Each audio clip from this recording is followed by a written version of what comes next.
Ed, o lendário mascote do Iron Maiden, é provavelmente um dos ícones mais marcantes e duradouros da história do metal. Ele deixou de ser apenas um personagem presente nas capas dos discos e nos palcos para se tornar uma verdadeira celebridade, quase como um membro oficial da banda, mesmo antes do lançamento do primeiro álbum. Nos primeiros anos do Iron Maiden, a banda buscava incrementar suas apresentações ao vivo.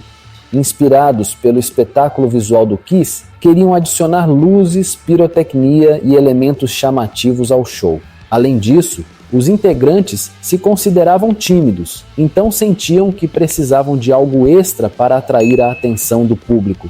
Foi então que Dave Lights, técnico responsável pela iluminação, contribuiu para o que seria a primeira encarnação de Ed. Com a ajuda de um amigo estudante de artes, ele criou uma máscara de papel machê moldada diretamente no rosto de Dave. Essa máscara era colocada no fundo do palco e durante a música Iron Maiden soltava sangue artificial pelos olhos usando uma bomba de ar aquática. O público adorou a ideia.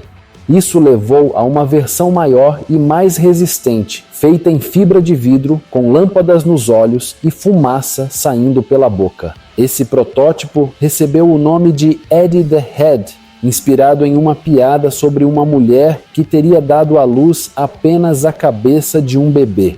Com o tempo, essa versão primitiva de Ed se tornou parte essencial dos shows. Os fãs esperavam vê-lo. Mas a evolução definitiva do mascote aconteceria no início dos anos 80. Nessa fase, entra em cena o talentoso ilustrador Derek Riggs, que também trabalhou para bandas como Halloween, Gamma Ray, Stratovarius e entre muitas outras. Ele é o responsável por transformar Ed em uma figura icônica. O design inicial foi inspirado em uma imagem real da Guerra do Vietnã, onde um soldado aparecia parcialmente mumificado. Curiosamente, o personagem não foi criado originalmente para o Iron Maiden. Ele fazia parte de um desenho chamado Electric Matthew, representando o movimento punk, extremamente popular na época. A primeira aparição pública de Ed foi na capa do single Running Free, mas seu rosto ainda estava oculto nas sombras. A banda decidiu manter o visual completo de Ed em segredo até o lançamento do primeiro álbum. Quando o Iron Maiden assinou com a EMI Records, um dos executivos sugeriu que a capa precisava ser impactante, algo que deixasse claro que aquele seria um grande disco. Ed era perfeito para isso, especialmente por já existir uma conexão simbólica entre ele e os fãs. O público, no entanto, não fazia ideia de que Ed havia sido totalmente redesenhado. Finalmente, seu rosto foi revelado com o lançamento do álbum Iron Maiden de 1980. A partir daí, Ed se tornou marca registrada do grupo e sua expressão neutra se transformou em uma aparência zumbi, agressiva e intimidadora, perfeitamente alinhada ao espírito do heavy metal. Esse novo Ed chamou tanta atenção que rapidamente começou a gerar polêmicas, inclusive fora do universo musical. A primeira grande controvérsia aconteceu com o single Sanctuary. Embora a música estivesse presente apenas na versão americana do primeiro álbum, a capa do single mostrava Ed esfaqueando a primeira-ministra britânica da época, Margaret Thatcher, que aparecia caída no chão após tentar arrancar um pôster do Iron Maiden. A ideia disso surgiu do empresário Rod Smallwood, que sabia que aquela capa daria muito o que falar e serviria como uma enorme promoção para o disco. E como era de se esperar, a mídia, principalmente os jornais, começou a comentar sobre a polêmica, descrevendo a capa como horrível e de péssimo gosto. Além disso, algumas entrevistas com jovens conservadores mostravam forte rejeição ao trabalho da banda. Por esse motivo, a capa precisou ser censurada em alguns países, cobrindo os olhos da imagem da primeira-ministra, para que seu rosto não pudesse ser reconhecido. Mas a história não acabou ali. Meses depois, Margaret Thatcher apareceu novamente em outra capa, a do single Women in Uniform, em uma cena que representava sua vingança. Ela aparece esperando por Ed para metralhá-lo. Essa capa não causou tanta polêmica entre o governo ou a imprensa, mas gerou críticas de algumas associações feministas, que acusaram a banda de sexismo pela forma como Ed era representado ao lado de duas mulheres. Eu estou vendo machistas! Eu estou vendo machistas! Com o tempo isso foi esquecido, mas o objetivo já havia sido alcançado: chamar a atenção da mídia e promover o trabalho da banda. Ed, inclusive, já era mais popular que a própria música naquele momento. Mesmo quem não ouvia Iron Maiden reconhecia imediatamente aquela criatura. Sua imagem era marcante, principalmente para quem não era familiarizado com o heavy metal.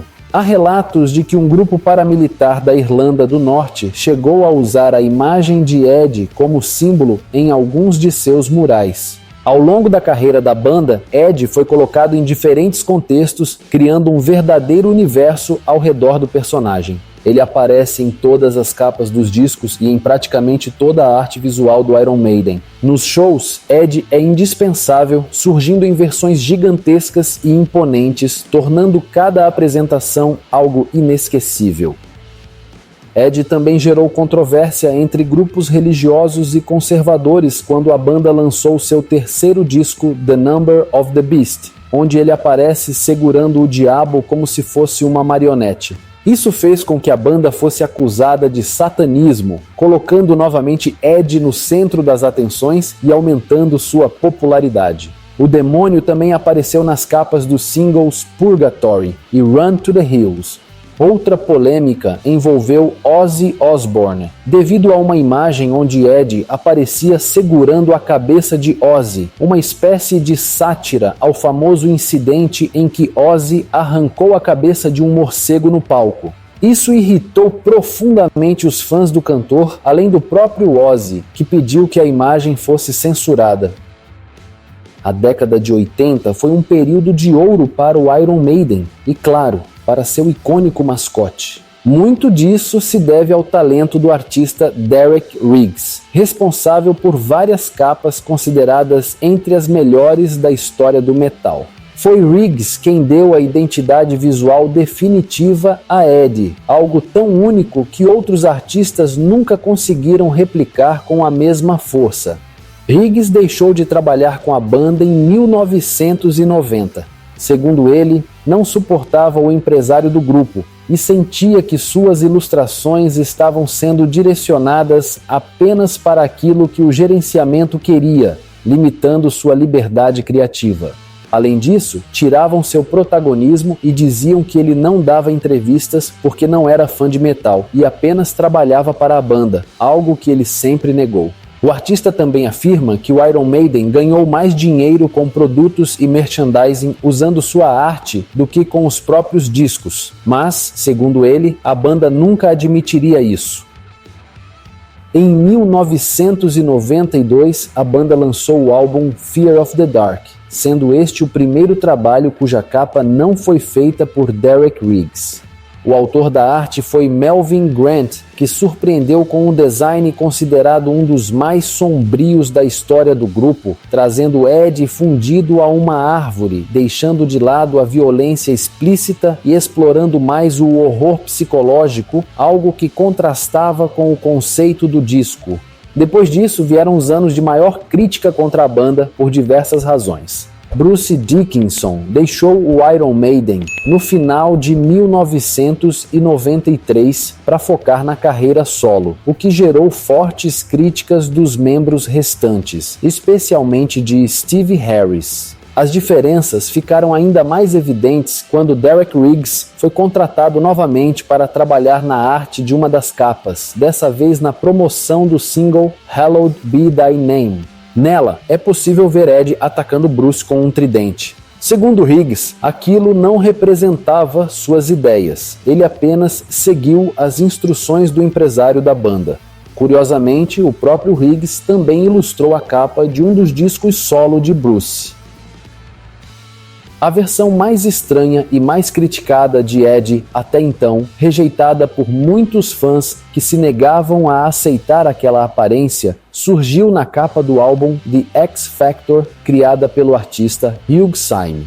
A capa mostra Ed submetido a uma vivissecção. Inicialmente se acreditou que a arte era digital, mas na verdade Syme construiu uma marionete física e a fotografou até conseguir a imagem desejada. Essa representação marcava uma mudança radical, mostrando algo mais perturbador e diferente de tudo que havia sido feito antes. A capa do single Vírus, lançado em 1996, também não agradou aos fãs, que achavam que aquela versão de Ed estava distante demais da identidade clássica do personagem. Para o trabalho seguinte, a banda contratou novamente Melvin Grant, numa tentativa de recuperar a essência do Ed tradicional. Ele se tornou o segundo artista que mais criou capas para o grupo e, mesmo não tendo o estilo de Riggs, suas obras foram bem aceitas pelos fãs. Com a chegada do novo milênio, veio também o retorno de Bruce Dickinson no álbum Brave New World e, junto dele, o retorno de Derek Riggs para a capa do disco. A notícia empolgou os fãs, que esperavam ver a dupla reunida novamente. Apesar disso, a relação entre Derek e a banda não durou muito. Essa acabou sendo sua última capa para o Iron Maiden. Segundo o artista, ele não suportava as exigências dos empresários, que nunca ficavam satisfeitos com seu trabalho. Muitas de suas ilustrações foram rejeitadas, como no caso da capa do álbum Fear of the Dark, pela qual ele foi pago, mas que acabou não sendo utilizada, além de outros desenhos que seriam usados em singles, mas acabaram descartados. A ilustração que até hoje muitos fãs não entendem como pôde ser rejeitada é a do DVD Flight 666, considerada por vários admiradores uma representação magnífica de Ed. Derek conta que o diretor artístico pediu 6 versões diferentes para a capa e aquela era a melhor delas. Ainda assim, preferiram colocar uma foto dos integrantes, deixando de lado o emblemático mascote. Riggs acredita que a razão principal dessa decisão foi o medo de Ed roubar o protagonismo da banda. Ele também critica o fato de às vezes contratarem pessoas mais preparadas para a publicidade de carros do que para trabalhar com música. O artista vendeu à banda os direitos das ilustrações, mas não os direitos sobre o personagem. Ainda assim, afirma não ter interesse em discutir isso legalmente, pois considera o processo desgastante, mesmo sabendo que poderia receber uma grande quantia em royalties devido às vendas de produtos com a imagem de Ed. Riggs também diz estar cansado de desenhar Ed por tantos anos, hoje só o faz para alguns fãs. Ele reconhece que Ed é mais útil para o Iron Maiden do que para ele próprio e prefere seguir em paz, sem ter que lidar com as exigências da banda. Além de tudo, esse artista também é o responsável por criar a versão feminina de Ed, presente em materiais da banda tributo a Iron Maiden. O icônico personagem também apareceu em videogames ao longo dos anos. Sua primeira aparição nos games aconteceu em 1999, no jogo Ed Hunter, que vinha incluído em uma coletânea de grandes sucessos do grupo. Esse jogo contava a história da banda e era totalmente ambientado com a música do Iron Maiden. Em 2015, após o lançamento do single Speed of Light, a banda publicou um jogo em estilo 8 bits com o mesmo nome, inspirado em clássicos como Donkey Kong. O game podia ser jogado direto do navegador. Esse lançamento serviu como um aquecimento para o jogo Legacy of the Beast, um RPG lançado em 2016 para dispositivos móveis. Com uma história envolvente, gráficos chamativos e uma linguagem acessível, o game se tornou uma forma criativa de apresentar a imagem de Ed e a música do Iron Maiden para um novo público. Após a última ilustração de Derek Riggs, vários outros artistas passaram a contribuir com novas representações do Ed. Algumas dessas artes, porém, não foram bem recebidas, como no caso da capa de Dance of Death, criada por David Patchett, cuja repercussão negativa foi tão intensa que o próprio artista pediu para não ter seu nome creditado oficialmente. Desde então, o personagem continuou evoluindo. Ao longo dos anos seguintes, Ed ganhou novas formas em álbuns importantes como A Matter of Life and Death, The Final Frontier, The Book of Souls e, mais recentemente, Senjutsu, mostrando que, mesmo com estilos diferentes e reações variadas, o mascote nunca deixou de ser parte central da identidade visual da banda. Mesmo que nem todas as versões tenham agradado completamente os fãs, Ed segue sendo um dos maiores atrativos do Iron Maiden e um elemento essencial na forma como seus trabalhos são avaliados. Seu impacto visual como uma criatura poderosa, aliado à enorme importância que conquistou ao longo das décadas, transformou Ed em um dos personagens mais icônicos da história da música. Hoje, ele ultrapassa as capas de discos e aparece em quadrinhos, videogames, videoclipes, camisetas e em uma quantidade praticamente infinita de produtos, consolidando seu status como um verdadeiro símbolo do heavy metal.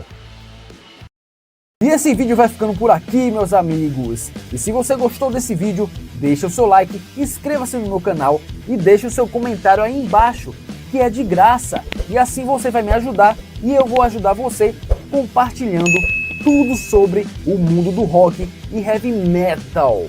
Adeus, meus amigos, que o Deus do metal esteja convosco. Até a próxima, fui!